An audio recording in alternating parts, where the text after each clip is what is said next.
সমীর কাকা ছিল ড্রাইভার, আর ওনাকে ওই অ্যাম্বুলেন্স নিয়ে আসতে হবে। মানে যেই দেহটাকে তিনি নিয়ে আসছিলেন, লোহার শিক ভেতরে ঢুকে গেছে, মানে অপঘাতে মৃত্যুই বলা যায়। ওনাকে বলা হয়েছে যে আপনাকে বেশি পেমেন্ট দেবো, আপনি নিয়ে আসুন।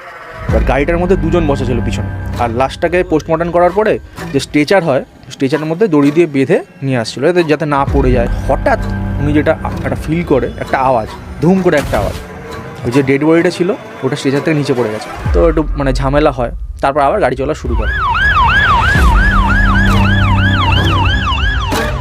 যেতে যেতে এবার দড়াম করে একটা আওয়াজ, পিছনের দরজা খুলে লাশটা রাস্তায় পড়ে গেছে। সমীর কাকা যেটা ভাবছে, ওনার ওপর দায়িত্ব যে গাড়িটা চালিয়ে নিয়ে আসা। লাশের কিছু হলে হসপিটাল কর্তৃপক্ষ ওনাকেই বলবে যে লাশটা কীভাবে আপনি চালিয়ে নিয়ে গেছে। আবার গাড়ি দাঁড় করিয়ে আবার ওনার সাথে বাকবিতণ্ডা হয়েছে, আবার গাড়িতে তুলেছে।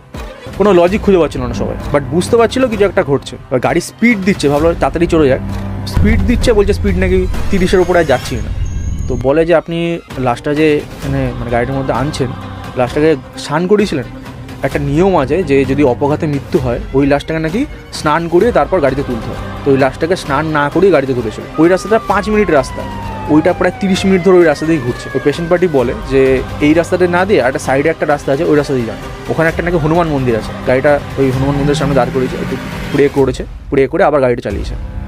এবার স্মুথলি পৌঁছে গেছে। ওই পরিস্থিতিতে ভাবি যদি আমি ওখানে থাকতাম আমার কী হতো।